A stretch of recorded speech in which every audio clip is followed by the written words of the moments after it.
2,000, and then tomorrow we anticipate 3,000, which will be our normal steady state. So it's 21,000 shots per week, a little over 21,000. It's an additional allotment to what is allotted towards Maryland each week. Yeah, it's really great. So we are really happy to be here. You've got a whole FEMA team here. Thank you all very much for everything that you're doing. Thank you. We can't thank you enough. This is very exciting. It's amazing how quickly you put this together, and I'm thrilled that I can't wait to see all the people going through later. I know we can't do that with our friends in the media. That's the FEMA rules. So we got to get our stuff done so we can actually start vaccinating. Yeah, so I'll just walk you quickly through the process of what we do here. So people will enter the same way you just entered, and then we'll have greeters meet them to validate their appointments. They'll have a QR code. And as well as some type of identification to ensure that they are the ones with the appointment. If there are any appointment issues, then we have the Maryland Department of Health staff come out and verify them. They will usually call the call center and validate that they have an appointment. If there's no issues, they'll be moved forward. If there is no appointment, then we will help schedule, or Maryland will help schedule them an appointment in the future, and we will let them exit right here. So once they are actually validated in the system, we will go down this hallway and we can enter into the screening tent. So just continue down the hall.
Just a little bit of information about the site. We have flexible hours throughout the week. We are doing shots in arms for 8 hours a day, but we wanted to make sure that we capture lots of different hours to ensure that people that work different shifts are able to get vaccinations. So Mondays and Tuesdays, we are open from 7 to 3 o'clock. Wednesdays and Thursdays, which is today, so noon to 8 is when we're doing shots in arms, and then Friday, Saturday, Sunday, we're doing 9 to 5. So we're capturing lots of hours to ensure that a maximum amount of people are able to make appointments here. We also chose the site in coordination with the state of Maryland because of ease of access. There is buses, the train, and plenty of parking right now for people that want to get here via their own cars. So we just entered into the screening area. Plastic floor here you pieced together. It's not as your legs don't get hurt like standing on the pavement. It's a little more comfortable. We have over 200 people here from FEMA, other federal agencies, the state of Maryland. We also have some volunteers working with us, so we have lots of people supporting us. We have 17 screening areas. At this point, people they'll be validating their names and addresses as well as asking the medical questions, like if you've had anaphylactic shock before or if you've had any vaccines within the last 14 days or so. So based on how they answer those questions, the medical staff here will determine whether they should be observed after vaccination for 15 or 30 minutes. And we have, in this station, we have several DoD staff supporting us as well as FEMA staff. So lots of people here. Now we can move on to the vaccination area, which is behind these black curtains, which I will explain momentarily. You said 200 people today? We have over 200 people here. Yep. It looks like they're ready. Yes, in their spots. We have AmeriCorps teams here as well helping us. We have 3 AmeriCorps Thank teams. you. Thank you. Thank you, ladies.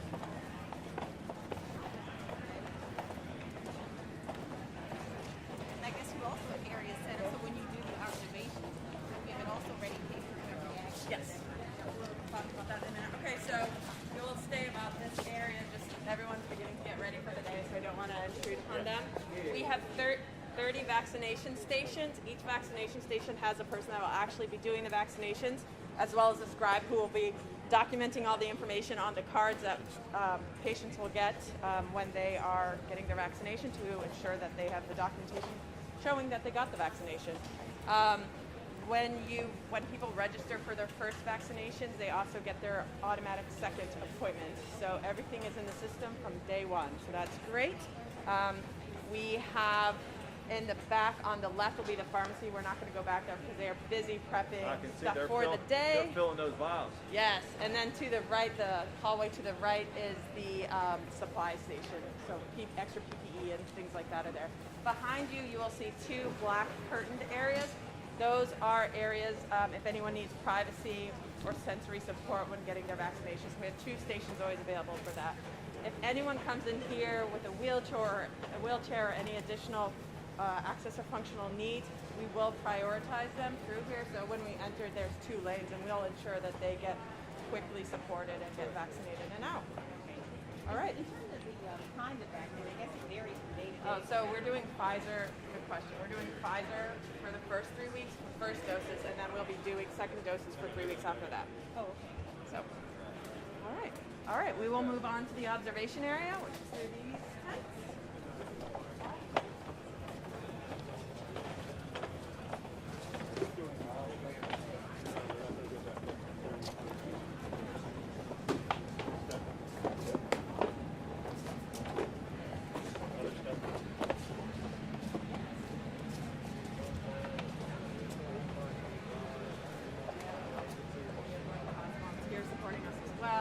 All right, so this is the brightest tent here because everybody is happy after they get vaccinated. I feel happier now. Yeah. How about you? Yeah, right, the light helps. Yeah, it's great. It's a noticeable.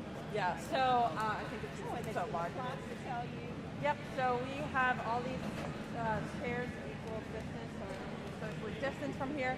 They'll enter from here, and depending on whether they're 15 or 30 minutes, they'll be kind of directed into a certain area to make sure that they don't have any adverse reactions to the vaccines that they just got.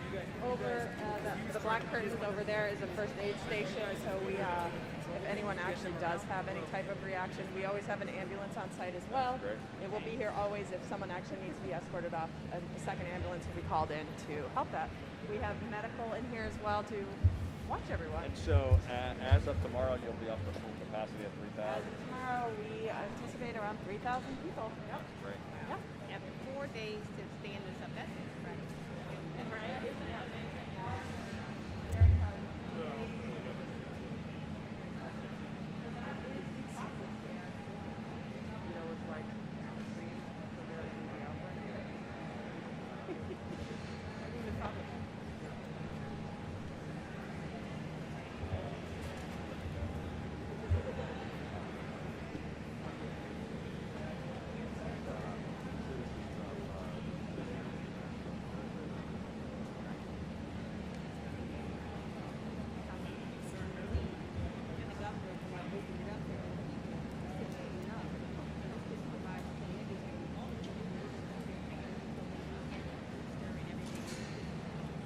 I was at M&T meeting yesterday. I was very pleased to see tremendous diversity. Not only with every range and ethnicity, but lots of young people without anything. But we just opened. It wasn't just older folks like 16, 17, 18. They want to play sports. They want to, they want to be safe too. Yeah. They want to see their grandparents. I feel like that is like positive about getting it. Like there's a lot of enthusiasm. Like they're telling all their friends, we gotta get this done so go back to normal. Yeah, no, this job is instant gratification for what we do because you immediately see the result of what you're doing. Yeah. And you see how happy people get and how relieved they are. And it's just Sometimes you see tears rolling down their face. They're so happy. People bring This cookies. is the best FEMA mission we've ever had. Yeah. It's life-saving. It is. Yeah, Like every shot to us is like you are saving a life, and We it's saw so some- impactful. Saw some folks yesterday that were getting their second dose, and they were just as, that was really packed, but then now I really feel safe. Yeah, absolutely. Just like the first time. Yeah, and they really, and you don't realize the level of fear until you talk to people. My own sister, I mean, she's been vaccinated now, and she said, well, maybe by Mother's Day, she would come by and have dinner with my mother, but people have been just petrified. So the fear is real. Did you talk your sister into getting the shot yet? You know what? We finally did, but she's been very reluctant. But this helps us be able to have a normal life And, again. to tell the story. General Burkhead will go talk to her if you haven't convinced her. Yeah, she's getting it Right, right. and pushing the story. I mean, we have qualified pharmacists here. Everybody is trained to do their work. They're very professional. So if that's the case, that if you're not feeling safe, people here are trained and they know what they're doing. Well, I guess we're at like 3.2 million now, I guess that's of today. So the more people that get it, the more comfortable other people feel getting it. Because they're like, well, 3 million people have already gotten it and they're fine. Right. Yeah. They're not as worried about when they were the first ones. We see all people with all different types of emotions when they're coming here because some people literally haven't been around this many people since 14 months ago, and so they're scared. Others are like, I cannot wait, and They're then excited. because it's We're a really pushing also our men. So what we're finding in the county is there's a 30-point spread between men and women getting the Really? vaccine. About 60-some% are women and only 30% are men. So we got to push the guys for it. So it's just safe. Statewide, it's like a 20-something, I don't know, 22, 24% gap between men and women. Yes. I did not Yeah. realize So, that. 60-40. yeah, 60, 40, something, somewhere, a little over 20, I think. Yep, yep, Yeah. yep. Wow. So, Well, we have to we're going to work on that. We got to work on messaging. That middle, younger age range. But so I just want to say steady state, gonna flash, the dual status commander, something we haven't had here. And I think that's huge just to recognize we're having a dual status commander in Maryland. Well, absolutely, we're very proud of General Flash, and I got a chance to just thank him just a moment ago. Yeah. But having the dual status commander is, I think, a critical role, and we're proud to have him doing that. We appreciate everything you and your whole team are doing, and thank you guys for working so well together. so much. Very good. Well, thank I you. will be directing this way, so we can. Yes. Yeah. We're being transparent.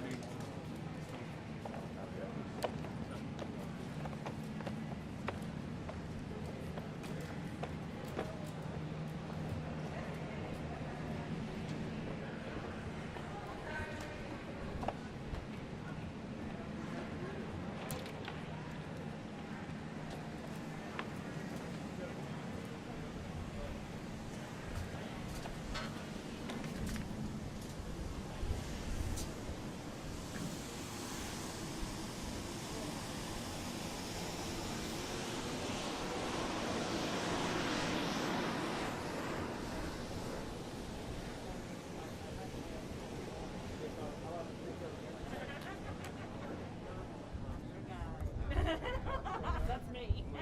So that's how I otherwise I'm I know that's right. You done? They done? It's fine. All right. You want to plug this into the malt, Dale? Yes, please.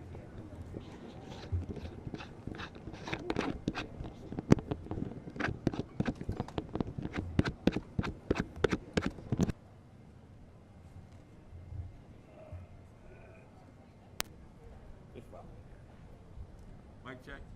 Give me a mic. Can you give me a mic check, please, sir? Test, 1, 2, mic check. Thank you.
Well, good morning, everyone. Thank you for joining us here at the Community Vaccination Center in Greenbelt, Maryland.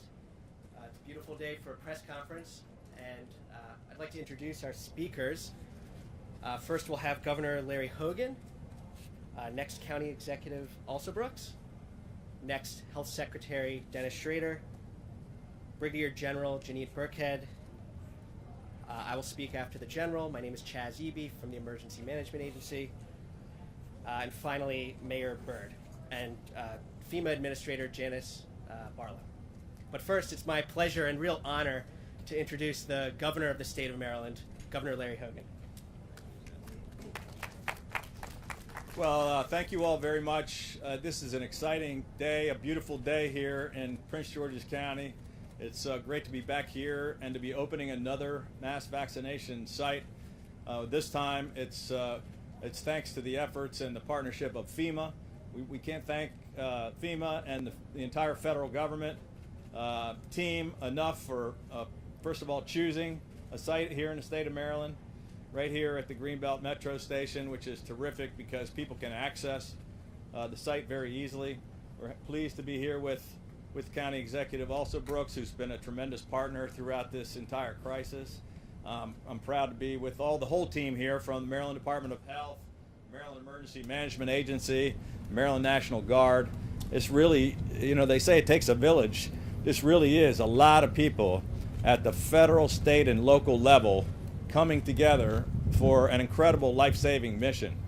And we're having huge success. I think the county executive and I were just talking about the more positive, more hopeful feeling that we're getting as we're out talking with constituents, because we've done 3.2 million vaccines, and 78% of all the people over 65 have already been vaccinated. 46% of all Marylanders over the age of 18 have already received a vaccine. And thanks to the 12 mass vac sites, our other 3,000 points of distribution, and now this incredible FEMA-supported facility here in Prince George's County, we're just going to continue to finish working on this job until it's done, until every single person in Maryland that wants a vaccine is able to get one. And so look forward to hearing from the other partners, but I want to thank every single person, not just the ones that are standing up here, but every single person on their teams and in their agencies that all work together. It's truly a partnership, and I just want to say thank you to everybody involved.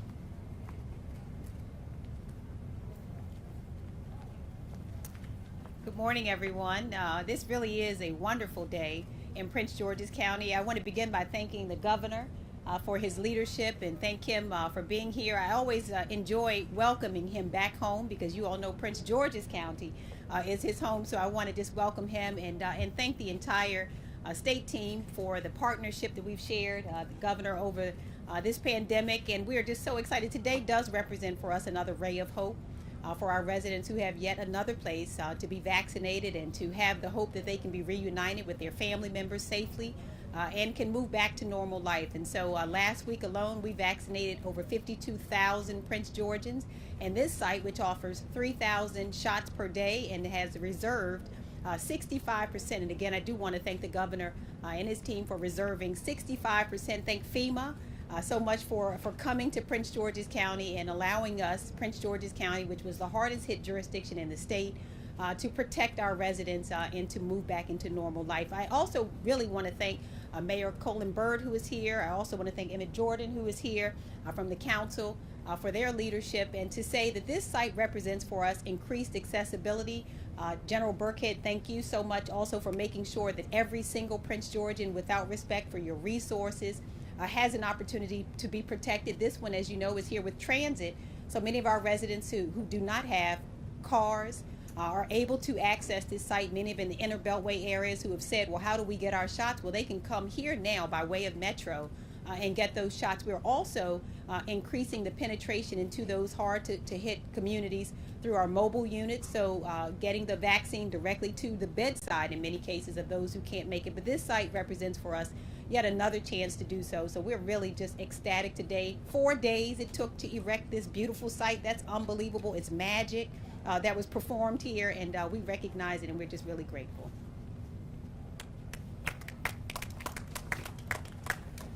Governor, just wanted to thank you for your leadership. It's the governor's passion that has been pulling us together to move forward. So this is an exciting day. The only thing I'll say is that it took us 67 days to get 1 million shots. It took us 27 days to get the next million, and another 19 days to go over 3 million this week. So as I've said many times, we have the dual responsibility of speed and equity. We're getting the speed there, and here in Prince George's County, we're very focused on the equity. And so it's really critical that we maintain that balance. And this site, thanks to FEMA putting it here and all the staff from all the partners, we're expecting our numbers to grow dramatically. So thank you, everybody, and thanks to all the partners. Governor, County Executive, glad to be here with you today. This is where whole of government meets equity. This was intentional, working with FEMA, our county partners, the state, MDH, to decide that this facility is the right place. Transportation is an issue. The county executive addressed that.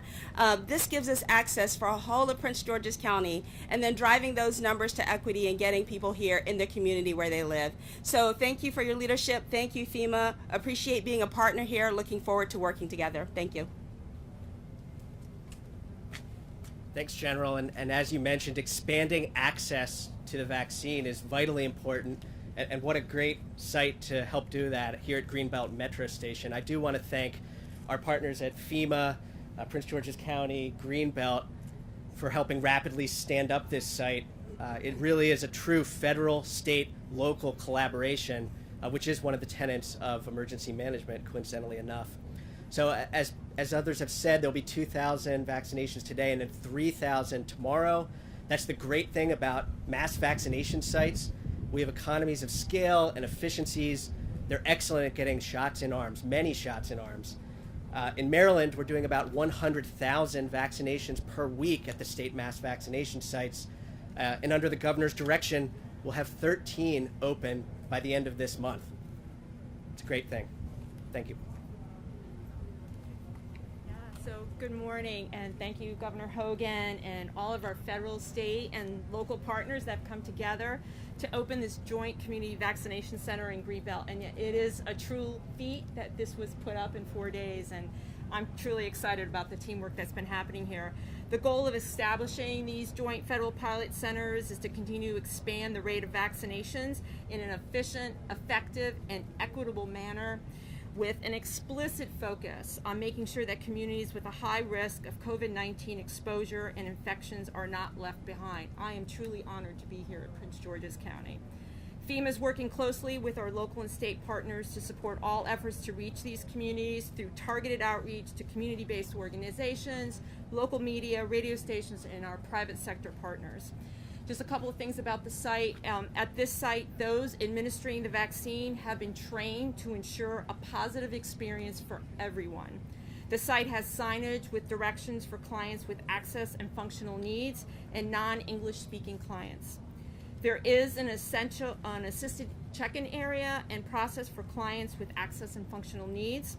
There is an on-site translation in American Sign Language, and we will also have Spanish, French, and a few other languages to help interpret. Wheelchairs are also available.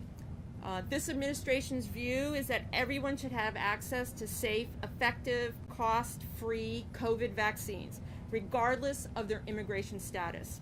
Getting our communities vaccinated keeps us all safe. FEMA has partnered with the Department of Defense to provide both administrative and medical support during these vaccination missions.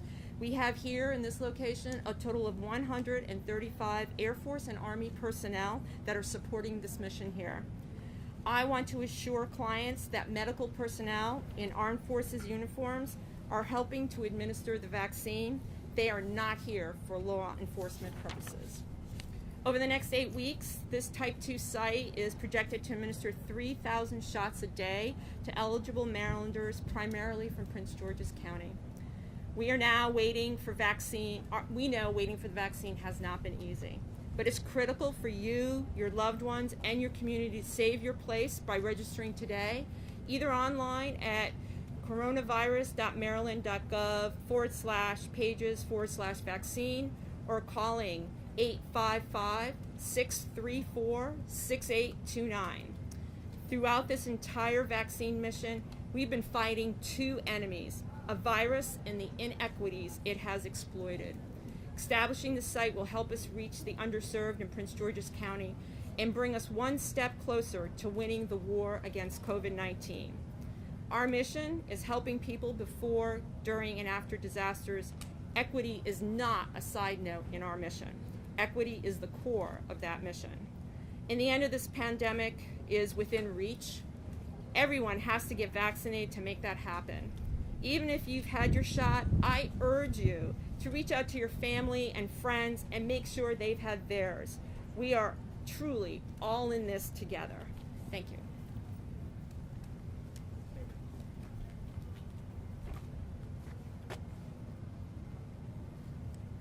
So first of all, good morning, ladies and gentlemen. Can you guys hear me? Okay, sounds good. And I don't know. Okay. So I just want to start by saying from Mandan Road to Old Greenbelt to Franklin Park to Greenbelt Station, this is a great day for the people of Greenbelt. But I want to go back to how this began. From the early days of this pandemic, Prince George's County has been the hardest hit jurisdiction in the entire region when it comes to this pandemic. And from the early days of the vaccine being rolled out in the state of Maryland, this state has unfortunately been one of the most inequitable in all of America when it comes to vaccine distribution. It has been particularly troubling for Prince George's County because we are a county that has a disproportionate number of residents who have pre-existing conditions. At the same time, the state's highest ranking elected official has unfortunately subjected people of color and people of all backgrounds in places like Prince George's County and places like Baltimore City to claims of over-entitlement. And while people of color in this county and all across the state continue to have a high demand and a high need for the vaccine, the state has chosen on many occasions to scapegoat people of color across the state as people who simply do not want the vaccine. Nothing could be further from the truth. The reality is that while there are some people of color and people of all backgrounds who have had concerns about the vaccine, scores of people of color and people of all backgrounds who want the vaccine have had heartbreaking difficulty getting the vaccine because of the state's extremely inequitable rollout, because of major flaws in the state sign-up system, because of mass confusion, and because of the fact that people have had to wait in extraordinarily long lines for extraordinarily long times.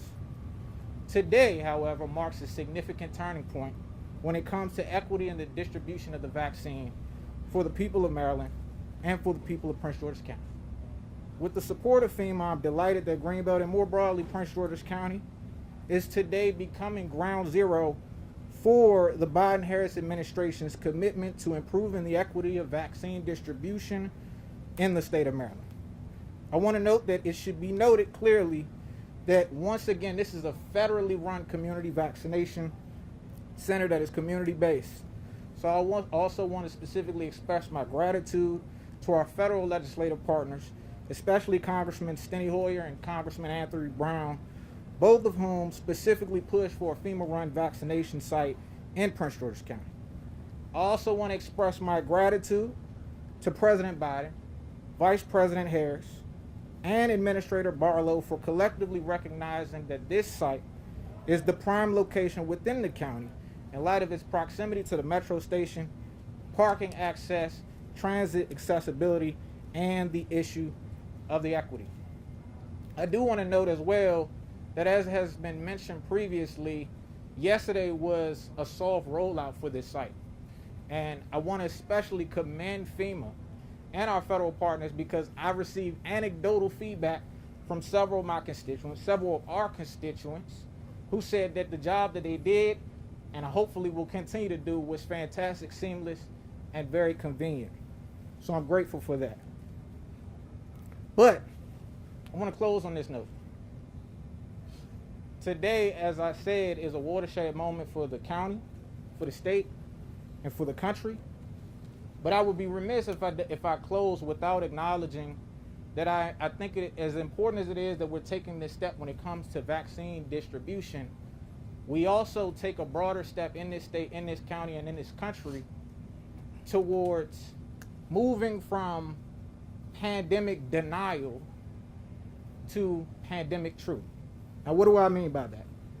Let me just say this. I am grateful to Governor Hogan for visiting Greenbelt today and for his remarks. But while I'm grateful for his remarks about combating the pandemic and fighting this virus, I want to let you know, Mr. Governor, very respectfully, that you have reopened the state, in my mind, far too quickly.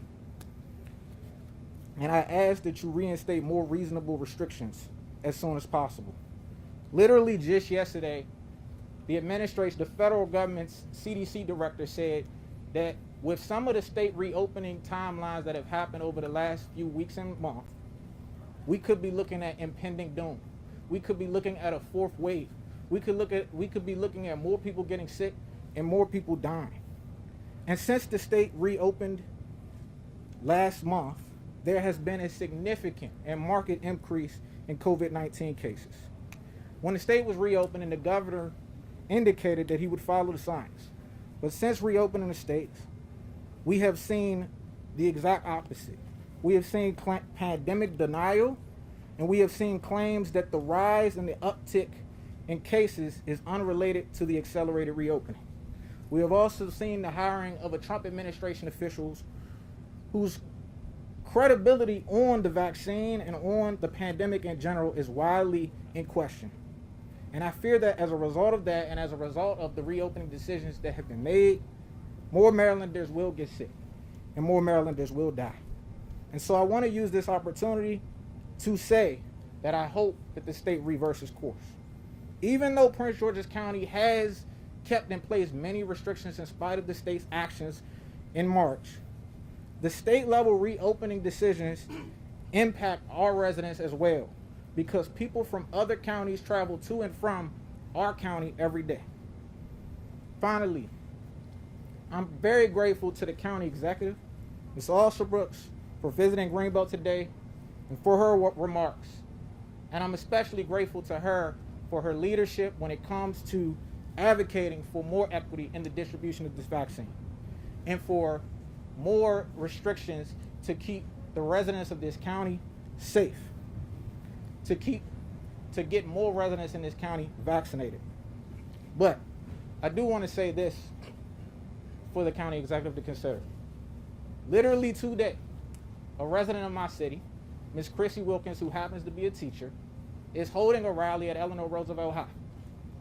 And she's holding a rally at Eleanor Roosevelt High because teachers in this county have specifically expressed grave concerns about the timeline for the county's plan when it comes to reopening our schools in terms of physical reopening. And so I want to stress that I support Ms. Wilkins. I support the other Greenbelt residents and teachers within this county who are advocating for this county, the schools in particular, to take another look at its timeline and to only reopen when it's safe. There are concerns that have been raised, for example, about ventilation. I literally received, I'll wrap it up in a second, Mr. Governor. You're in my city, good sir. Yeah. So with that, the second thing I'm going to mention is that I literally received allegations this morning. That the county specifically changed the criteria that would be used for what constitutes safe reopening for our schools, taking it from 10 cases to 100 cases. I want to make sure that that's plainly articulated for the record. And this is in spite of the fact that our county continues to be the county with the lowest percentage of fully vaccinated residents. So I close on that, and I close on this. I want to say to the people of Greenbelt, I want to reiterate, as I always have, that I mean it when I say that I love the people of Greenbelt. I will always do everything in my power. We have another event. Thank you very much. Okay, you can definitely go to another event. I love the people of Greenbelt. I will always do everything in my power I gotta cut to this. make sure We're gonna more Greenbelt. Sorry, sir. Excuse me, sir. to make sure more Greenbelters are vaccinated more quickly, more easily, and more equitably, and I will always do everything in my power to help us win this fight against the pandemic. As always, thank you for allowing me to serve you, and if you ever have any feedback, questions, or concerns, you're welcome to contact me anytime. Thank you. All right, thank you very much for your time today. We'd be happy to take a few questions from the media. Hey, we'll wait for those helicopters. Looks like more reinforcements coming in. Thank you. In terms of pre-registration, there's been a few folks who've been able to pre-register for the mass vaccination site and been able to get in a few days. There's been folks who have waited a month and are still waiting. Could you explain for folks who are waiting patiently why is that? Well, anybody that was registered before, there's only a few that are left from phases 1 and 2. Only 24% of the state population has not been vaccinated. But we just had 600,000 some people pre-register on the state site just in the past few days. And it's gone very smoothly. We're filling up all the appointments at all of our sites all across the state. And we're just getting that increased supply from the federal government, and it's going to continue. We're looking forward to getting everybody a shot as soon as we can. Governor, with regard to the Salisbury mass vaccine site, there are claims circulating today that it's so underutilized that there are doses being disposed of. Do we have an answer about that? I'm not aware of anything like that, no. I think that's false. Okay, and then secondarily, Hagerstown yesterday, the first day of walk-ups, I guess there was some... It went very well. What's your advice to people that want to show... My advice, as I said at the press conference, was everyone should pre-register on the state site and be guaranteed an appointment. We said we'd open up a limited number of walk-up appointments, but that you couldn't be guaranteed to get one because we don't have an unlimited supply. So they filled all the appointments yesterday at Hagerstown. They had 250 for anybody who walked up, and they used every one of them. And some people, unfortunately, got turned away. That they should probably just schedule an appointment so they can get that taken care of. Dr. Hogan, what do you make of the DC officials? I know at least one asked DC residents to get registered here and to come here. And then I also want to make sure that if you want to respond to what Mayor Bird said, that you I don't have much to say to what the mayor said. I would disagree with every word that he said. The Biden administration twice this week praised us as having the best equity effort in the entire country out of all 50 states. We're 15th in the nation in the rate of vaccinations. We've had a tremendous effort. I think it denigrates the incredible partnership we've had with Prince George's County and with our equity task force led by General Burkhead. I can tell you the mayor has had nothing to do with our vaccine effort or this site and didn't have any idea what he was talking about. Oh, and about the DC officials? DC officials, I don't know what the DC officials said, but I know that the real focus here on the part of FEMA, and the state is working with them on their registering of people, that we're committing 65% of appointments go to Prince George's County residents. Another 25% go next door because this is an effort to also reach inequitable, underserved communities just over the border in Montgomery County, so 25% go to them. So, it is a federal asset, and I think they won't turn away somebody that tried to register from DC, but it's a very limited amount. 90-some, close to 99% of the people are going to be Maryland residents. County Executive, could you please respond to the teachers' union's concern about going back to school tomorrow and what the mayor was saying about that? So, we understand that there are lots of concerns that our teachers have, and those concerns are warranted. This virus took the lives of a few of our teachers, especially at the beginning of the pandemic. But we have worked hard to make sure that all who returned to the classroom had access to the vaccine. We worked with Dr. Golson, who I think did a really beautiful job of offering the vaccine to our school system employees. In fact, out of the 20,000 employees who we have in the school system, initially just 9,000 of them agreed to receive the vaccine. After we worked with the school system, we saw that a little over 10,000 of our school system employees have agreed to have the vaccine. We worked quickly to make sure we vaccinated all of them. But we understand that even in spite of that, I think Dr. Golson has been exceedingly cautious. She cares about, and I care about, every single member of our school system, from the bus drivers to those who work in our cafeterias. But she worked to make sure that we've been cautious. In fact, we are coming back to the classroom later than was requested. And that was okay. Our state superintendent was very understanding, worked with us to make sure that we came back once everyone had the opportunity to receive the vaccine. But we know that there will still be fears and concerns. We respect that, and we'll do everything we can to make sure that it is safe for our teachers. We've also put in new air purification systems throughout our school system. So Dr. Golson, our school system has done what they could to make it safe, but we do respect and understand that people are still concerned about passing on the virus to family members. And did you ask me to respond? I'll also respond. You know, I think you were asking me to respond as well. So what I'll say is this: as public officials, it's our job to deliver solutions. That's what today is about. We understand that we have a pandemic that we are working against, and I want to again thank the state. We thank the federal government. This is a beautiful example of what that collaboration produces in 4 short days as a result of continued partnership. General Burkhead has worked exceedingly hard. She's talked to us every single day in Prince George's County to ask how they can provide more equitable solutions to getting this vaccine out. And I've said it before, I'll say it again. It does not take talent to spot a problem. I wanted to say that. It does not take very much talent to spot what's wrong. It takes much more talent and commitment to fix it. And we're here today to fix it. And so I think Prince Georgians share my feeling that we just want to get our families protected, and that's what this gives us another opportunity to do. Governor Hogan, can you give us an update in your latest conversations with the White House about the supply of vaccine that's coming in, and do they have an update on when we may see some Johnson & Johnson doses that were made in Maryland? What was the second part of the question, Kate? An update on the vaccine supply in general and the Johnson & Johnson supply, the doses that were manufactured. Yeah. Yeah, so we got some very concerning news just last evening from the White House. They had assured us up till Thursday that they were going to continue with the supply level that we had been getting each week.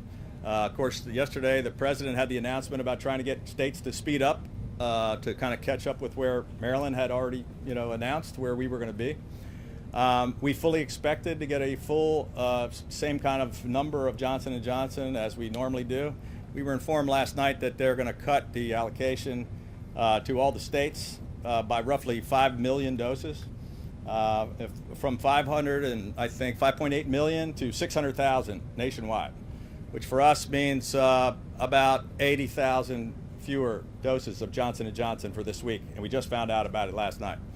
The good news is that thanks to FEMA coming in and doing 21,000 shots a week here, that's out of a federal supply, which we greatly appreciate, and some slight increases in Pfizer and Moderna, that gap is not going to be as wide. It's going to be we're going to be about 40,000 shorter than we expected. But we anticipate that we'll be able to manage all of the appointments that are scheduled and continue. It's a little bit of an issue we're scrambling to try to correct.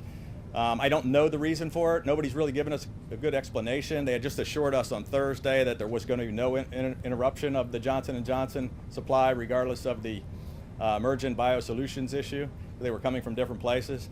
I don't really have a lot of clarity on why, but we're gonna work together with our partners and try to work our way through it. And they've assured us that that's going to get improved, and by the end of April they'll be back to where they were supposed to be. And just to clarify, the 500,000 fewer, that's just Johnson & Johnson? Will it Just Johnson & Johnson was cut from 5.6 million, I think, to 600,000 nationwide. So we get about 2% of the doses. We get about 11,000 instead of almost 90,000. Last question. Anybody else? Thank you.